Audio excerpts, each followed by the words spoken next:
The Kings lost their second preseason game, this time in San Francisco, to the Warriors, 109-106. But it was another game where the starting lineup looked really good, everyone in double figures. And then you had a pretty big drop off to the bench. And of course, the Kings they were without Malik Monk in this game, and they're without Kevin Huerter, Jordan McLaughlin, Orlando Robinson, Devin Carter, Trey Lyles.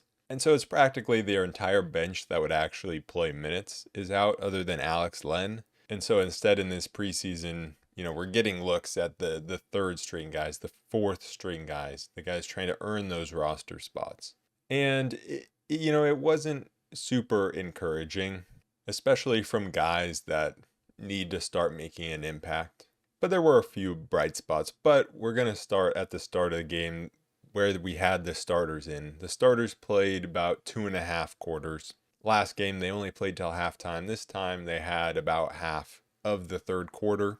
And they played really well. The Warriors came out and they were hot again from three. You had Kyle Anderson draining 2 threes to start the game, including a step back in transition. And then you have Kuminga, who his jumper looks really good, I guess. So we'll see if that sticks for them. But, like Draymond making a 3.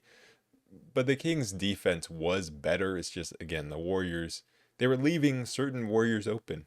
And those guys punished them. But the defense was better this game. I thought it was more physical. They got a lot more deflections. They got a bunch of steals. They had 16 steals in this game. Keegan Murray alone had 4 steals at halftime. And I think the Kings had 8 steals combined at halftime. And Keegan would go on to end with 5 steals. But you also had Keon Ellis. He picked up 2 steals. Felt like he had a million deflections. And Keon just had a really, really good defensive game. I thought especially in the third quarter, he really picked it up. And I thought the Kings were just a little better when it came to chasing Warriors shooters around. At least the starting lineup was. Once you got to the bench, or like any bench guys in, they put Mason Jones in. They put Isaac Jones in. Those lineups struggled more defensively. But I thought when you had that full starting lineup in, it was a lot more cohesive defensively than what we saw in the first game. And that's really all I was looking for in this game. Obviously, in the preseason, you're just looking for guys to just, wake up a little bit and get in rhythm going into the regular season. The Warriors, they started, I think, something like 7 for 10 from 3. And so the Kings went to a zone, and that zone worked really well. They started going to a zone in the first quarter, but that was only like 1 or 2 possessions. Sabonis was in there at center during those. But then in the second quarter, they had Alex Len in there with a 3-guard lineup.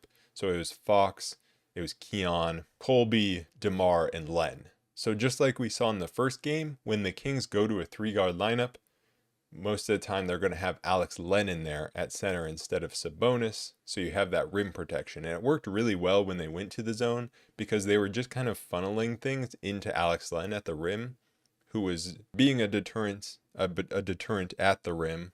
And so I like those lineups, and I think those lineups where it's 3 guards plus DeRozan plus Len, I think those are lineups that can work well. Maybe not with Colby in there, but Fox, Keon, and then a different guard that's not Colby. Whether that's going to be Monk or Herder or McLaughlin, maybe not Jordan McLaughlin, just due to his size, but maybe we will see it because I feel like we did see some of that with Davion last season. But I think you're really seeing, the emphasis for Mike Brown this training camp has been offensive rebounding and it's been pace. And the Kings did those 2 things super well. 18 offensive rebounds. 5 of those were by Sabonis. And Sabonis is obviously a big part of that, getting inside. But it's other guys coming in and crashing as well. Keon, Isaiah Crawford had some. Isaac Jones. Isaac Jones is really good at offensive rebounding. He's getting in there every single time, and he's been a big bright spot off the bench so far in this preseason. But the offensive rebounding was creating really good looks from 3. And then they were pushing the pace. Fox especially was pushing the pace, and Sabonis grabbing rebounds and pushing the pace as always. And those 2 guys are the key to pushing the pace. And so I loved that. We also saw Fox at the start of the second quarter. He found his jumper, knocked down 3 threes in a row. He ended with 4 on the game. Keon Ellis started to find his stroke from beyond the arc after not even attempting one last game. He went 3 for 7. So that was good to see. He really got going from the corners. We had DeMar DeRozan pulling up in transition from 3, looking like Keegan out there, pulling up from the wing, and he splashed it. And so that was pretty exciting to see. I really liked how when pushing the pace, it was a lot of the Kings pushing the pace to get the ball inside to Sabonis when he was running the floor, or it was to get DeMar DeRozan in a good spot in the post when running down the floor. And so it's this pace, but it doesn't have to, the possession doesn't have to end right away. You don't have to get a shot off within the first 5 seconds, but it's just getting yourself into a good position, forcing the defense into uncomfortable spots that then you can then manipulate. And so you don't have to shoot right away. And I think we saw that from the Kings today, and it was really good. DeMar showed off more of his playmaking this game. He also scored, I mean, he went 6 for 14 from the floor and looked good rising up over guys. He got to the free throw line a few times, but it was that playmaking. We saw a couple times of the relationship between him and Sabonis, but then also just DeRozan drawing attention and kicking out to three-point shooters. That was something that I definitely hyped up a lot when talking about DeRozan coming into the season. We didn't see it in the first preseason game as much, but definitely saw a lot of it in this one. We also saw Domantas Sabonis. He continued to shoot the jumper. Not quite as much this game. He went 0 for 3 from 3, but he did knock down a midi.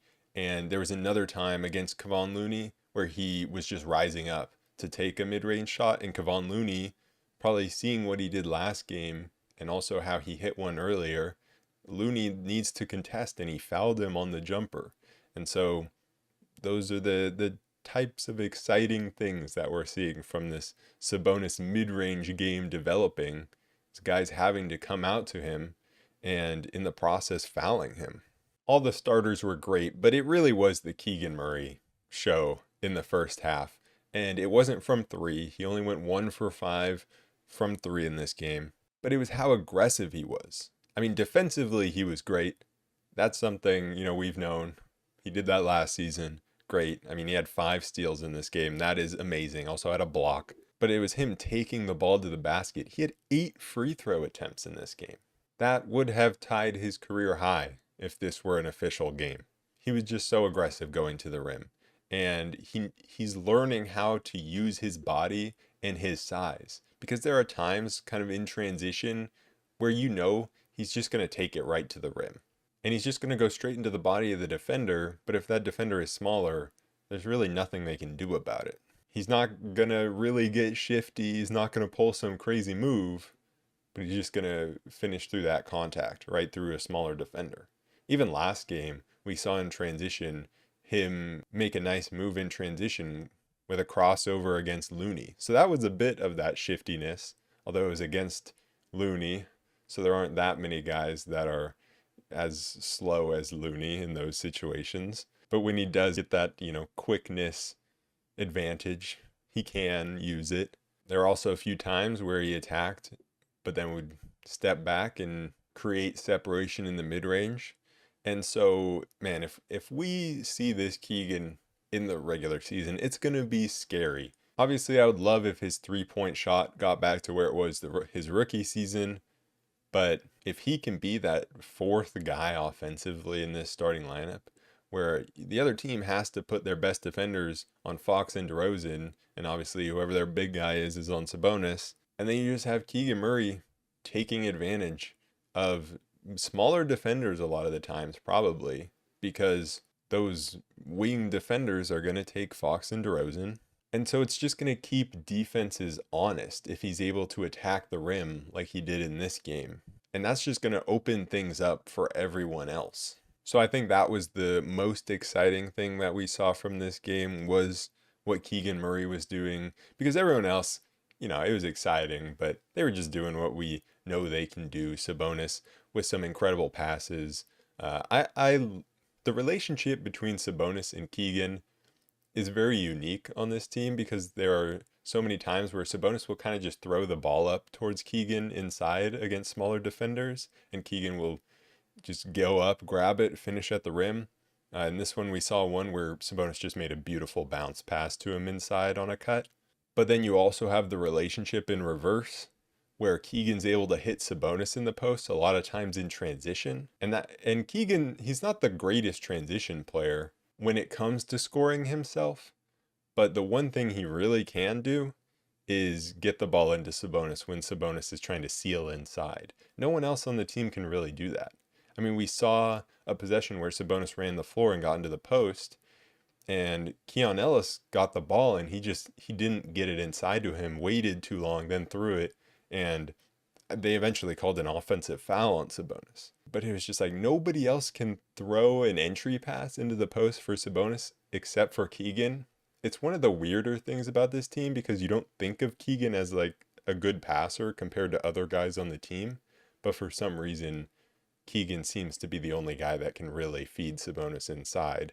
There were a few fun moments with DeMar. I talked about the transition three, but also just moments where he's able to catch the ball on the wing or at the elbow where there's like 8 seconds on the clock or around there. And he's the bailout. In those situations, he's able to go to work. And that's just something the Kings haven't really had. I mean, obviously you have Fox that can do that.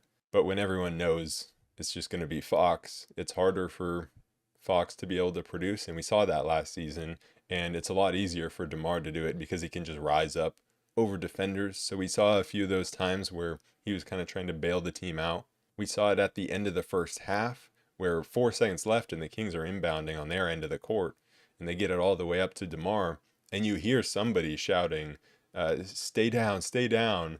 DeMar pump fakes. And who was it? I forget who. Maybe Moses Moody goes flying by. And DeMar just easy mid-range shot. It's just going to be such a fun season watching a player like DeMar. At halftime, some key stats. I already said Keegan with 4 steals, but the Kings only with 4 turnovers, 9 offensive rebounds. They were 14 for 22 from the free throw line, which great that they're getting to the free throw line 22 times. That's awesome. Again, the percentage is a problem. I mean, Sabonis went 3 for 5, DeRozan 3 for 4, Fox 3 for 4, Keegan 6 for 8 on the game. I don't expect anything from this team from the free throw line, although I do expect DeMar to improve the percentage somewhat, but man, this team can't make free throws, but getting to the line that much is a very good sign. Sabonis had a double-double by halftime, and the Kings were up, but they only had 3 bench points. And so that's what we'll get to next. We had Mason Jones and Isaac Jones come in. So it kind of seems like those 2 guys are being considered the most for maybe getting that roster spot at this point. And it's now or never for Mason Jones because he's been around a bit and he's the guy that needs to kind of be able to contribute right now.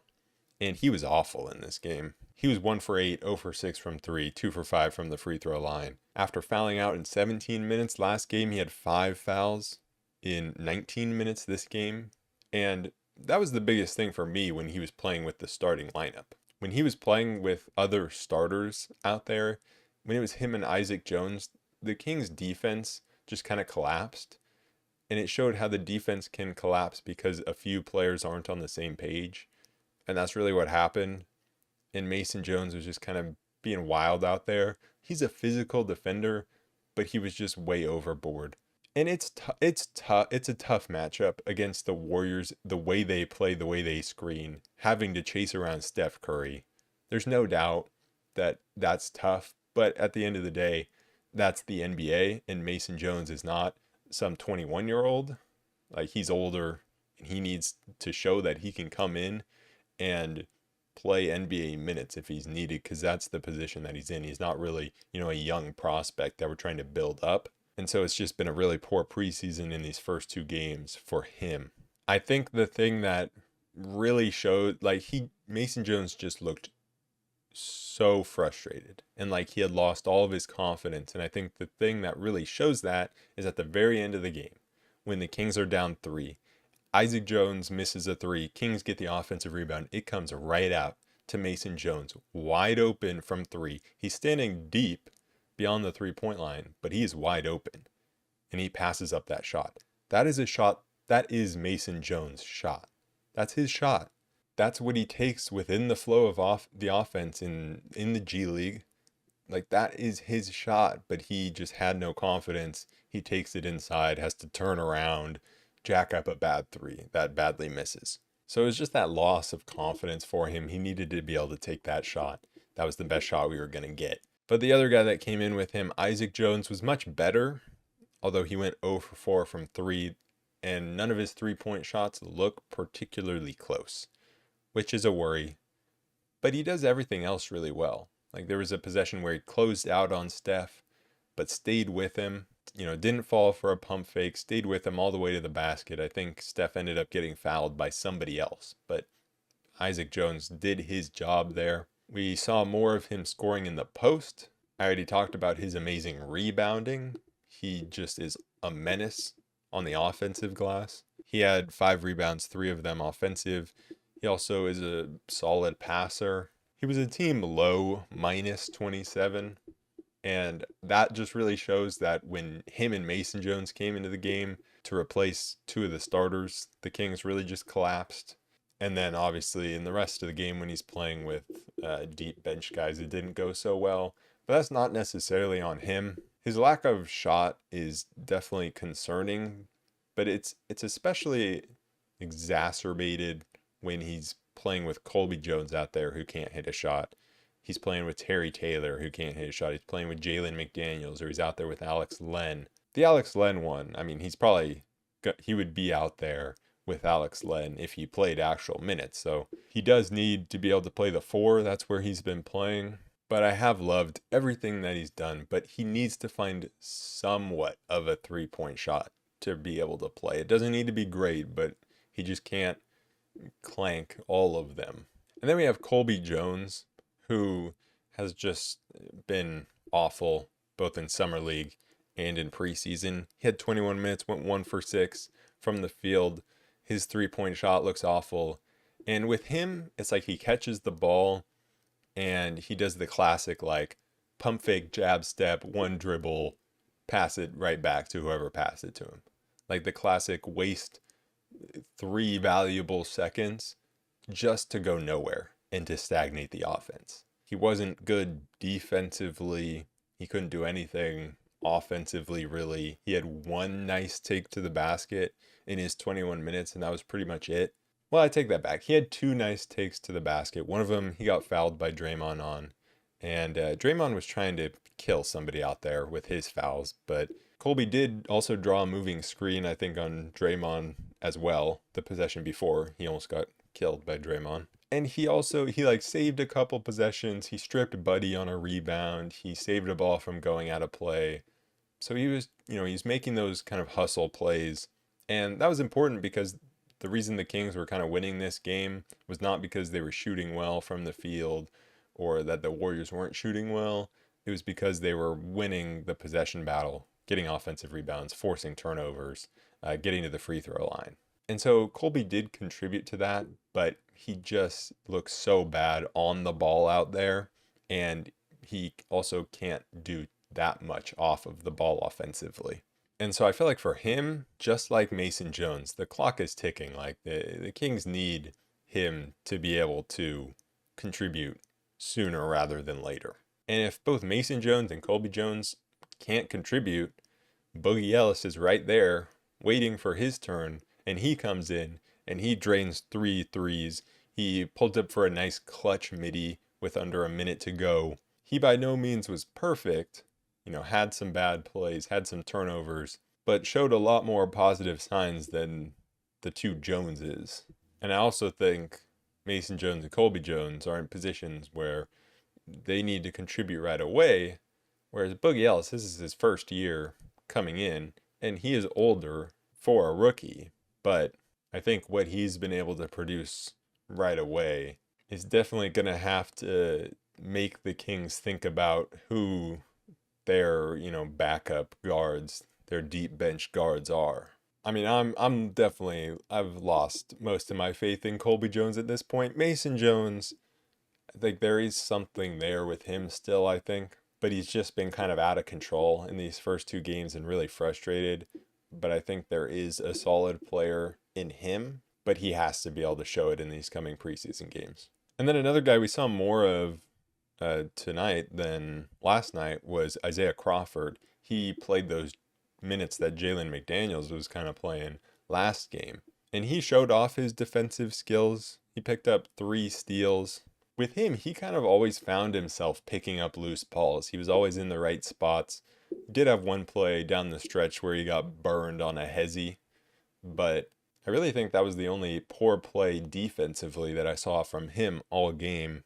And then offensively, he didn't get into the game much, especially when he was playing with the starters. And then there were a few shots that he passed up that I didn't think he should have passed up. But then as the game went on, late in the game, he kind of started feeling himself a little more offensively, took a couple of threes, made 1 out of 2, went inside and created some space with his body to get some shots off. And so that's why in my 1 stat per player video, I said just points per game in the G League was my key for Isaiah Crawford, because like we saw in this game, the defense was really solid. But can he be aggressive and contribute to the team offensively? And so it's like, how much does he get involved into the offense when he is in Stockton? But there is obviously a gaping hole in our backup wing department because Jalen McDaniels came in for 4 minutes and looked awful again. So there's something there for Isaiah Crawford. I mean, Isaiah Crawford and Isaac Jones, 2 undrafted guys that we picked up on 2 ways, are looking like the most promising guys on this bench. Just finishing off the other guys, Terry Taylor came in for 3 minutes, had an awful looking 3, didn't do much. Scal 4 minutes, also didn't really do much, and Broderick had 1 minute, also didn't do much. But the Kings just, they really need their bench to get healthy, because these guys that we're seeing now aren't gonna cut it. Maybe a guy like Isaiah Crawford or Isaac Jones or even Boogie Ellis, who's looking to earn a roster spot, could at times make an impact. But it's clear that these guys just aren't cut out to be full-on rotation players, other than really Alex Len, who's playing, obviously. But Kevin Huerter was cleared to go full contact, so that's very encouraging. And again, Malik Monk missed this game for personal reasons, but we keep hearing that he should be back relatively soon. And then McLaughlin, he should be back relatively soon as well. And then Trey might miss, the start of the regular season, but nothing really long-term with him. And so I think once you add back all of those guys, plus maybe even Devin Carter, come mid-season, then we're looking at a really good team here. I think we saw the defense improve from the first game to this game. We've seen the focus on offensive rebounding and pushing the pace pay off. I mean, we won the possession battle by a lot, especially in the first half when the starters were in there. And everyone's looking good. Fox kind of found his shot from deep in this game. So we've kind of seen good things from everyone in that starting lineup. It's looking encouraging. I think looking forward to the rest of the preseason, it's can Mason Jones improve from this? I mean, I'm mainly looking at him. Also looking at, can Isaac Jones hit a 3? Maybe can Isaiah Crawford get a little more involved offensively? And can Boogie Ellis maintain what he's been doing? But anyways, that is it for this episode of The Roll Report. If you have come this far, make sure to leave a like, comment, subscribe. Shout out, as always, to the members, Joe Mama and No Rain, or is it Nor Rain? There's 2 R's, 13. Let me know how to say it if it's just No Rain. The Kings' next game is Sunday at home against Portland. And the regular season is fast approaching, almost halfway through preseason already. So I will see you guys in the next one. Peace.